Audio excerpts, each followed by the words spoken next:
I don't know how quick this is going to be.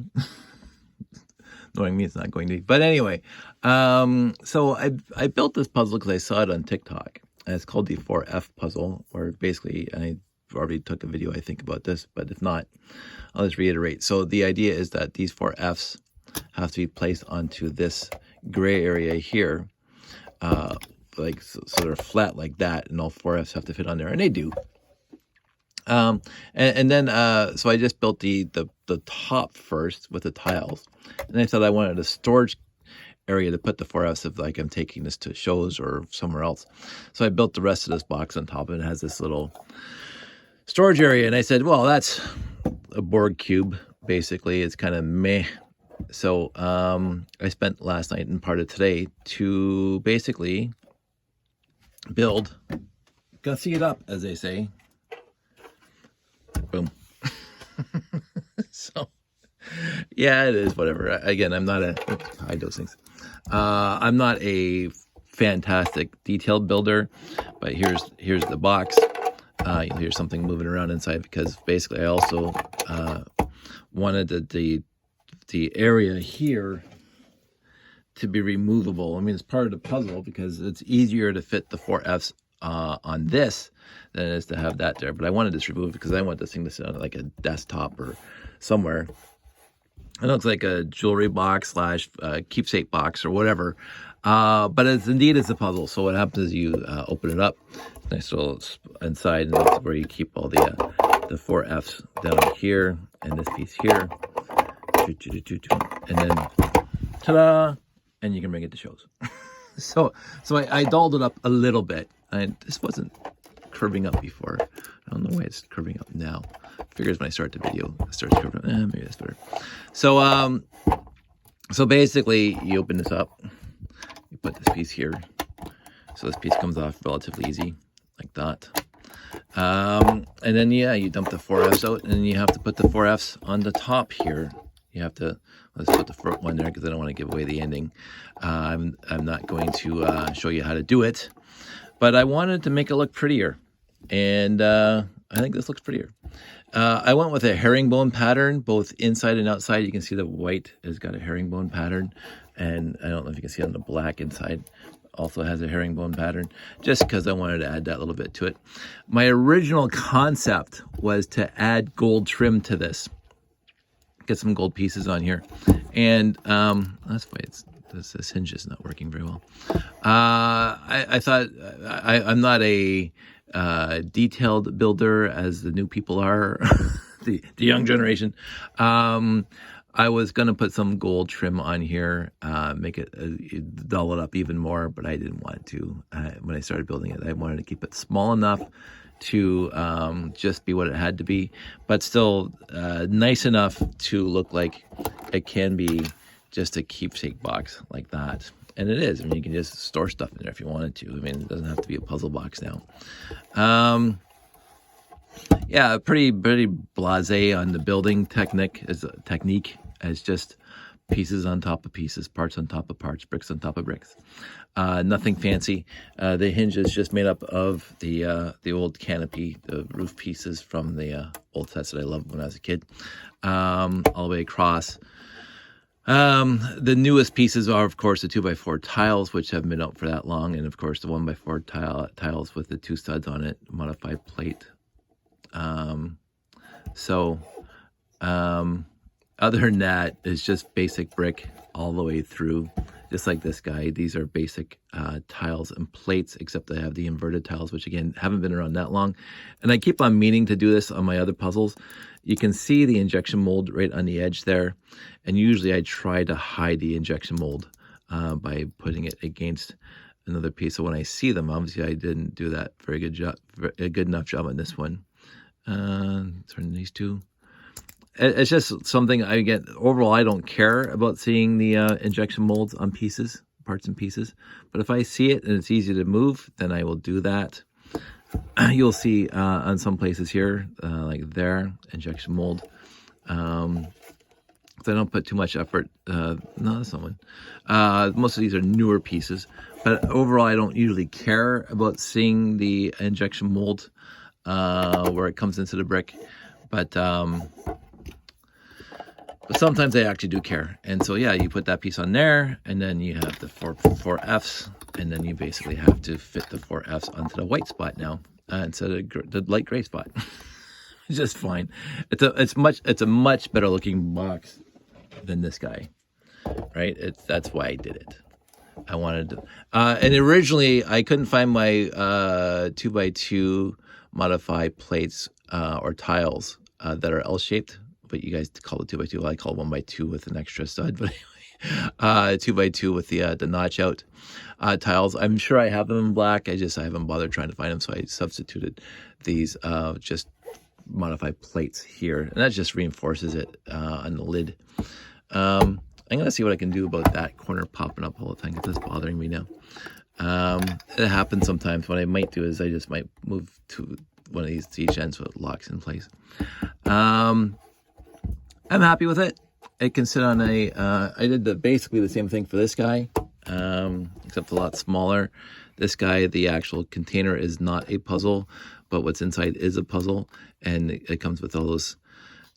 I remember getting these. You can buy them in the hobby stores when you're kids. It has these 6 or 7 pieces here, and you can make a variety of different snakes and chairs and whatever else, or you can make the cube. I'll have to actually now remember how to make the cube again, but I built a nice little container for it, right? So that's what I wanted to do for this guy too. So this is a nice container for these guys. This is a nice container for the 4F puzzle. It's a little bigger. I tried to make a little more fancier than this, but I am trying to, do more than just build a basic block puzzle. I mean, I could have made these out of wood, but I'm trying to, expand a little bit on my building techniques to build something a little fancier, right, than just this box, which is kind of bleh. But anyway, that's what I'm doing. I hope everybody out there is doing well. Again, as I always say, try to be nice to yourself and try to be nice to others, because that's what makes the world a better place, a little bright and more shiny for people. I'm going to say we got back from dinner this weekend on Friday, and today's Sunday, so this is my first time making a video since Friday, I think, Thursday, whatever. And one of my regular viewers was at dinner. I'm not going to mention their name, but it was very, very sweet and kind that they came out for dinner on Friday. We do, on a complete different note, this is legacy, for over 22 years, 23 years now. What used to be the RTL Toronto Lego group used to go for dinner the second Friday of every month to Swiss Chalet. There have been other places previously, but overall we've just been going to the Swiss Chalet in Etobicoke on Dundas. Friday at 7. I've changed it to 6:30 so we don't waste our entire evening hanging out with Lego Geeks, which I am part of. But yeah, so one of our viewers came by and had dinner. They did. They were in email contact with me before they showed up for dinner, which is very sweet. And they were talking about some of the pieces that they needed to complete some sets. And of course, if you've been watching these videos long enough, I have a plethora, a cornucopia, a complete huge pile of bricks in my collection that range specifically from 1965 to 1990. So if you're missing a part somewhere in that era, I probably have it. So you just have to send me an email, drop me a line, do whatever, and we'll come work something out.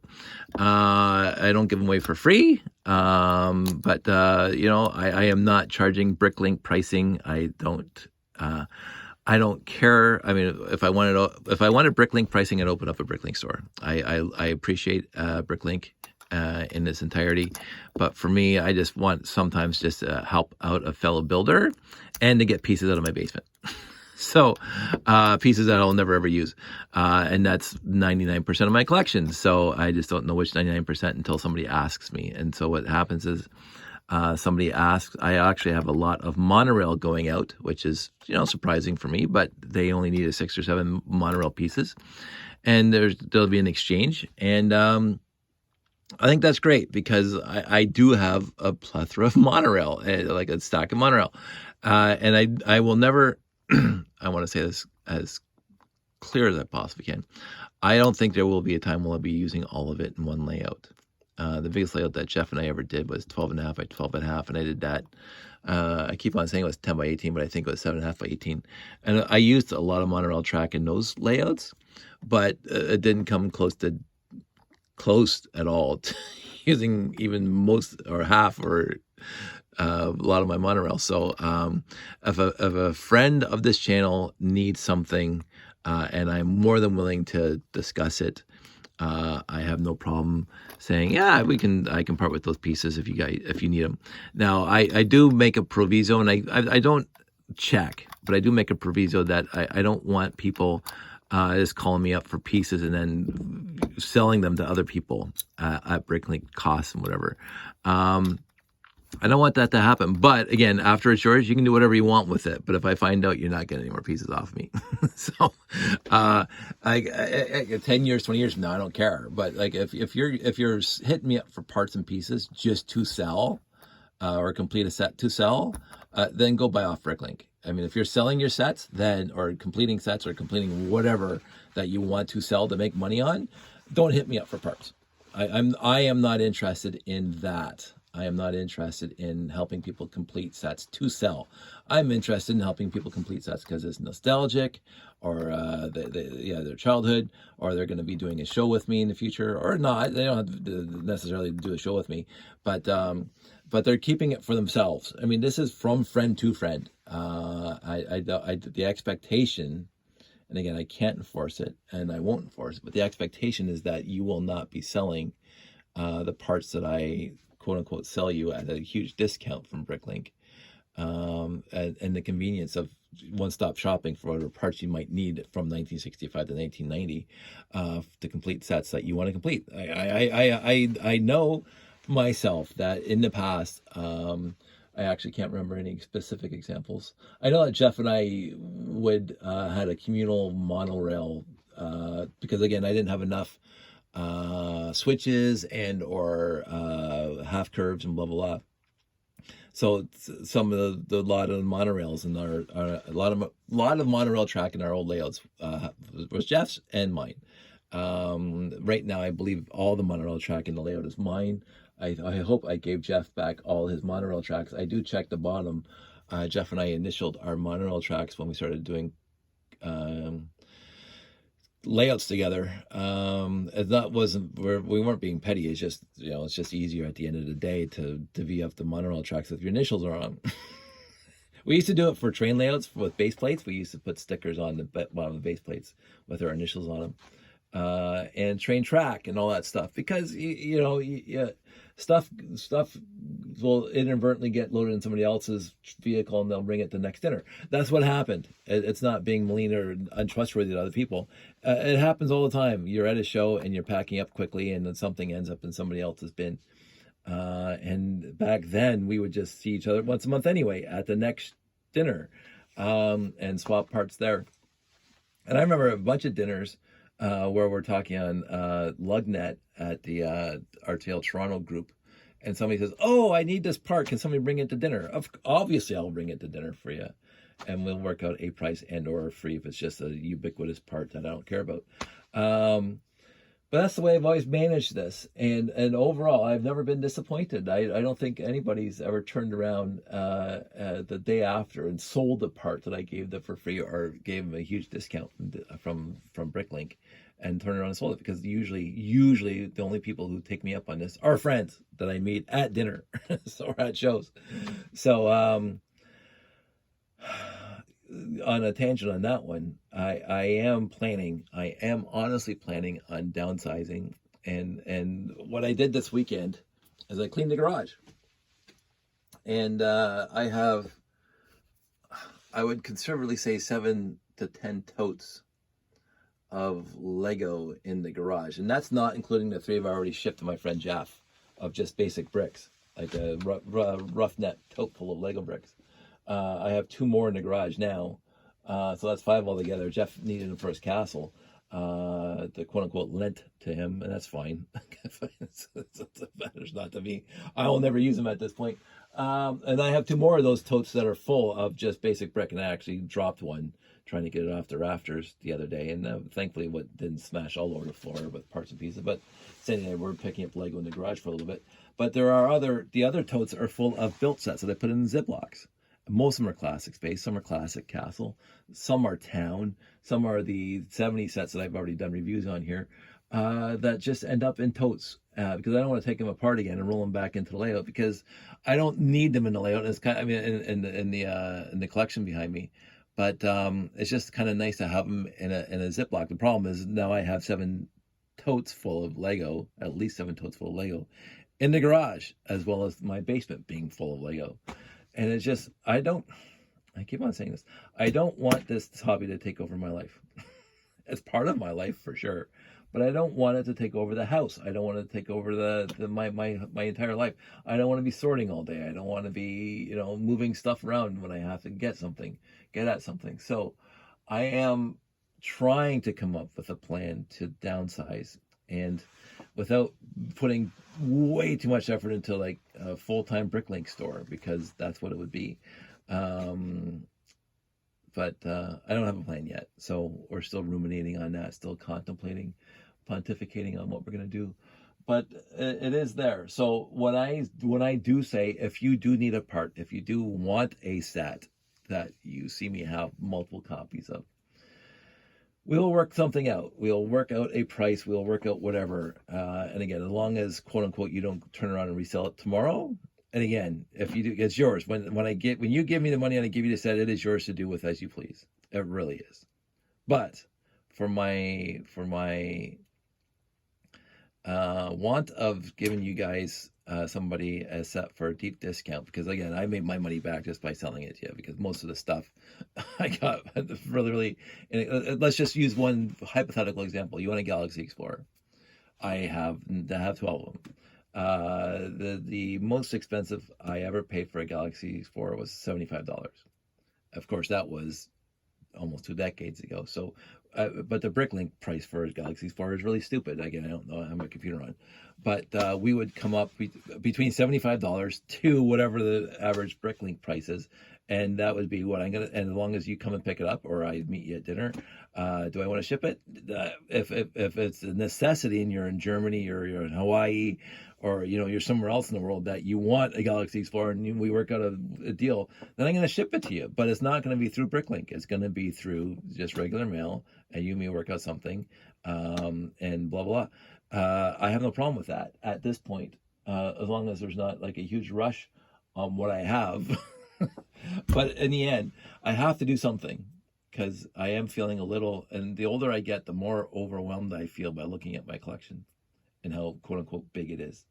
And it's not as, I'm not sad about it, I'm not upset about it, but it's getting to the point where it is, I don't have the time and resources to sit here for hours and hours to do anything. And if I'm busy moving containers around because they're in my way, or I'm filling up my garage with totes of Lego sets, because where else am I going to put them? It gets to me, it's like when I cleaned the garage yesterday, it was an eye opener how many totes of Lego I have out there. Because as I said, I tried to limit the Lego to stay in the Lego room, but that's obviously not happened now. So I have to do something. And so it's weighing on my mind. And it just may be a Bricklink store. But then I have to worry about Bricklink stores and all that stuff. And that'll bother me for a little bit. So, anywho, I meant to keep this short. We're already at 19 minutes. So I'm going to say thank you for watching. I'm going to try to figure out remember how to put this together without looking on the internet, but I'm probably going to have to look on the internet. Yeah, so you guys out there all stay safe, take care, and I will talk to you soon.